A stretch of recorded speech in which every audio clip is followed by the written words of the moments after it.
Delhi car धमाके की जांच में जो विस्फोटक है उसके बारे में बताया जा रहा है कि अमोनियम नाइट्रेट का इस्तेमाल किया गया है। अमोनियम नाइट्रेट के साथ फ्यूल ऑयल और डेटोनेटर का इस्तेमाल किया गया है।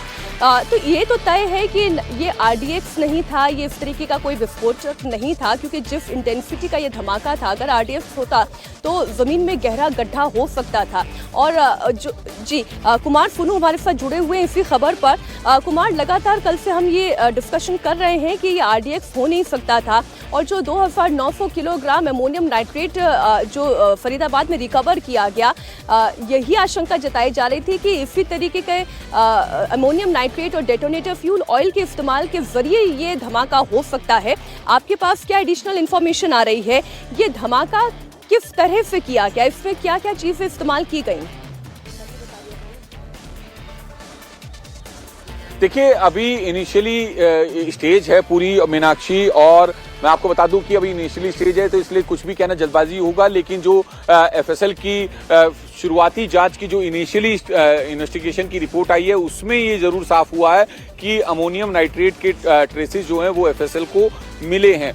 फिलहाल अभी आधिकारिक तौर पर इसकी पुष्टि नहीं हुई है, क्योंकि टेरर मॉड्यूल जो फरीदाबाद वाला है उससे इसके पूरे लिंक मिल रहे हैं। तो ऐसे में एजेंसियों का शक इसी बात को है कि जो विस्फोटक जो है पुलिस ने बरामद किया है फरीदाबाद से, उसी विस्फोटक का इस्तेमाल जो है इस दिल्ली में लाल किले के ठीक सामने जो ब्लास्ट हुआ गाड़ी में, उस गाड़ी में जो है ब्लास्ट के दौरान उसी विस्फोटक का इस्तेमाल किया जा सकता है या किया गया हो। फिलहाल पुलिस जो है इस पूरे मामले की जांच में जुटी है, क्योंकि फरीदाबाद से 20 टाइमर, 20 बैटरी और जो दूसरी इंपॉर्टेंट वायरें होती हैं आईईडी बनाने के लिए, उनको तैयार करने के लिए इस्तेमाल की जाती है, जो वो पुलिस ने बरामद की थी। और ऐसे में ट्रेसेस किस तरह के मिले हैं वो एक इंपॉर्टेंट पार्ट है। और मैं दोबारा आपके पास कुमार आ रही हूँ। इसी बीच एक और बड़ी खबर आ रही है। गृह मंत्री अमित शाह एक high level security review meeting chair करने जा रहे हैं कर्तव्य भवन में। आज सुबह 11 बजे ये मीटिंग होने जा रही है।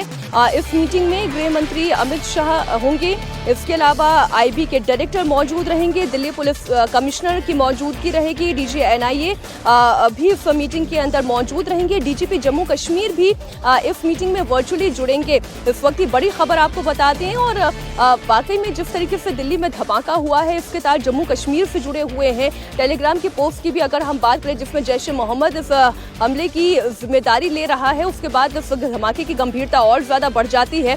अमित मेरे साथ जुड़े हुए हैं। अमित, आज सुबह 11 बजे गृह मंत्री एक मीटिंग चेयर करने जा रहे हैं जिसमें डीजी एनआईए, दिल्ली पुलिस के कमिश्नर, डायरेक्टर आईबी और डीजीपी जम्मू कश्मीर सभी शामिल रहेंगे। अमित।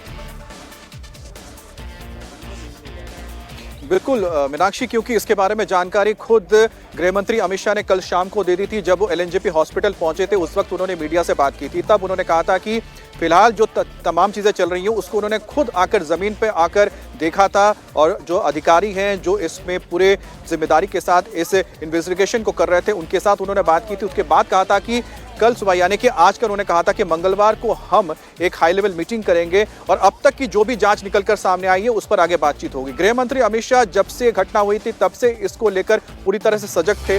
खुद उन्होंने फर्स्ट हैंड इंफॉर्मेशन हर जगह जाकर ली है, चाहे वो एलएनजेपी हॉस्पिटल हो या फिर जहां पर धमाका हुआ, जहां पर इस वक्त हम लोग मौजूद है, यहाँ पर आके खुद उन्होंने हर चीज के बारे में जानकारी ली थी। और तभी समझ में आ गया था कि कितना वो गंभीर है, क्योंकि टेररिज्म को लेकर, आतंकवाद को लेकर मौजूदा जो सरकार है वो जीरो टॉलरेंस की नीति अपनाती है। और जिस तरह से गृह मंत्री होने के नाते उन्होंने पूरे देश के अंदर, खासतौर पे जम्मू कश्मीर से लेकर दिल्ली तक जहां पर इस तरह के ब्लास्ट पहले बहुत ज्यादा देखे जाते थे, उसको किस तरह से उन्होंने कर्व किया था, इंटेलिजेंस को और ज्यादा पुख्ता किया गया था ताकि इस तरह की घटनाएं ना हो। लेकिन इस बार भी आप सोचिए कि जो एजेंसीज है वो इतनी तत्पर थी कि उन्होंने फरीदाबाद मॉड्यूल को क्रैक कर दिया था और इतनी बड़ी तादाद में विस्फोटक उन्होंने रिकवर भी कर लिया था। लेकिन ये हम कह सकते हैं कि थोड़ी बदकिस्मती है कि एक उसमें से जो मॉड्यूल का हिस्सा था वो कहीं छूट गया था, और वो था डॉक्टर मोहम्मद उमर, जिसने कि लाल किले पे आकर ये धमाका किया था। और शायद यही वजह है कि उसके बाद से आप देख रहे हैं कि गृह मंत्री लगातार किस तरह से पूरी रात तक उन्होंने इस पूरे घटनाक्रम को लेकर मॉनिटरिंग की है, एक एक चीजें उन तक पहुंचाई गई हैं। और आज सुबह जब मीटिंग होगी तो हो सकता है कि कोई बड़ा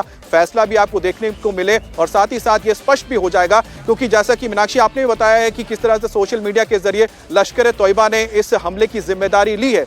अब देखना यह है कि लश्कर तैयबा के साथ और कौन से संगठन है, क्योंकि चाहे लश्कर तैयबा हो या फिर जैश ए मोहम्मद हो, मुरीद के और बहावलपुर में जिस तरह से ऑपरेशन सिंदूर के दौरान उन्हें तबाह किया गया था, उसके बाद से उन्होंने लगातार ये कोशिश की है कि भारत के अंदर एक बार फिर से आतंकवादी गतिविधियां की जाए ताकि वो बदला ले सके। लेकिन हमारी जो एजेंसीज थी वो भी उतनी तत्पर थी और यही वजह है कि जो फरीदाबाद मॉड्यूल है उसे क्रैक किया गया था। लेकिन कहीं ना कहीं ये होता है कि आप 100% हर चीज को फुल प्रूफ नहीं कर सकते हैं। यही वजह है कि दिल्ली में जो धमाका हुआ था उसकी वो एक सामने आप कह सकते हैं उदाहरण के तौर पर सामने आया है। दूसरी बात यह है कि जो लश्कर तैयबा है, जैश ए मोहम्मद है, उन्होंने कई सारे फ्रंट ऑर्गेनाइजेशन बना के रखा हुआ है जिसका वो इस्तेमाल करते हैं। उसी का इस्तेमाल करते हुए उन्होंने डॉक्टर मुजम्मिल हो, डॉक्टर आदिल जैसे जो कि व्हाइट कॉलर जॉब में थे, यानी डॉक्टर थे, जो कि पढ़े लिखे युवा थे, उनको उन्होंने ब्रेन वॉश किया और ब्रेन वॉश करके अपने साथ लेकर आए। और ये जो स्लीपर सेल है मीनाक्षी, इसको पकड़ना बहुत मुश्किल होता है, बहुत मुश्किल होता है। अगर वो सीसीटीवी फुटेज जम्मू कश्मीर में ना रिकवर होता जिसमें डॉक्टर आदिल या फिर मुजम्मिल की बात करते हैं जो पोस्टर लगाते हुए पकड़े गए थे, तो शायद ये मॉड्यूल ना पकड़ा जाता। अगर ये मॉड्यूल ना पकड़ा जाता तो आप समझिए कि 3000 किलोग्राम अगर अमोनियम नाइट्रेट जो इस्तेमाल करने वाले थे और जिसे रिकवर किया गया था, अगर उसका इस्तेमाल होता तो कितना बड़ा इलाका यहाँ पर इफेक्टेड हो सकता था। और जहाँ पर धमाका हुआ है, आप खुद सोचिए कि यहाँ पर ये दिल्ली का व्यस्ततम इलाके में से एक है। सामने चांदनी चौक, एक तरफ लाल किला, इससे आगे मन में पैदा होता है कि वाकई में क्या उमर मोहम्मद उसी लोकेशन पर धमाका करना चाहते थे? क्या वहीं पर ये धमाका होना था? क्या कहीं पे कोई मिसकम्युनिकेशन भी इन लोगों के बीच में हुआ है जिसकी वजह से यहीं पर ये धमाका हुआ? और जब धमाके की जो साइट है इस वक्त ठीक मेरे पीछे आप देख रहे हैं, जो पूरा व्हाइट पर्दों से ढका हुआ, वो उस धमाके की साइट है जहां पर अभी अभी एफएसएल टीम पूरी जांच करके गई है, सारे सबूत जुटा कर गई है। अभय पराशर हमारे सहयोगी, उन्होंने इस पूरे धमाके से पहले और धमाके के बाद तक की पूरी कड़ी को जोड़ने की कोशिश की है। 3:18 पर जब ये गाड़ी यहाँ पर पहुँचती है, पार्किंग में जाती है, वहाँ पर लगातार उमर मोहम्मद वहीं गाड़ी के अंदर मौजूद रहता है। वो क्यों गाड़ी से बाहर नहीं निकलता है? गाड़ी से निकलने पर वो कौन सा रूट अख्तियार करता है? कितने बजे धमाका होता है? इसके बीच में कितने सीसीटीवी फुटेज खंगाले गए हैं? बदरपुर से लेकर सुनहरी मस्जिद के पार्किंग तक और पार्किंग से निकलने के बाद धमाके तक पूरी रिपोर्ट देखिए अभय पराशर की। लाल किले पर सोमवार को शाम 6:52 पर जो i20 कार में ब्लास्ट हुआ, उससे पहले ये i20 कार कहां पर मूवमेंट कर रही थी, इसकी जानकारी दिल्ली पुलिस लगातार जुटा रही है। बदरपुर से एंट्री करने के बाद ये गाड़ी जिस रूट से होते हुए लाल किले की पीछे पार्किंग पर आई, वहां से हम आपको समझाने की कोशिश करते हैं कि इस ब्लास्ट से लगभग 3 घंटे पहले ये गाड़ी कहां थी और क्या कर रही थी। ये लाल किले का पिछला हिस्सा है, सुनहरी मस्जिद का ये इलाका है और यहीं से बिल्कुल जैसे ही आप एंट्री करेंगे, यानी कि लाल किले की जो मेन रोड है वहां से पीछे का ये रास्ता है जो कि लाल किले कंपाउंड में एंट्री करता है। यहां पर दाहिने साइड पर आप देखेंगे तो रेड फोर्ट की पार्किंग है और इसी पार्किंग के अंदर लगभग 3 घंटे तक 3:18 पर यह गाड़ी यहां पर एंट्री करती है। हालांकि अभी शुरुआती तौर पर यह शक जताया जा रहा है कि डॉक्टर उमर मोहम्मद जो है, जो कि फरीदाबाद अमोनियम नाइट्रेट मॉड्यूल से जुड़ा हुआ हो सकता है, वो इस गाड़ी को ड्राइव कर रहा था। यहां पर वो गाड़ी आती है, इस पार्किंग के अंदर वो 3:18 पर एंट्री करती है और एंट्री करने के बाद जब एग्जिट के समय का सीसीटीवी फुटेज जो सामने आया है उसमें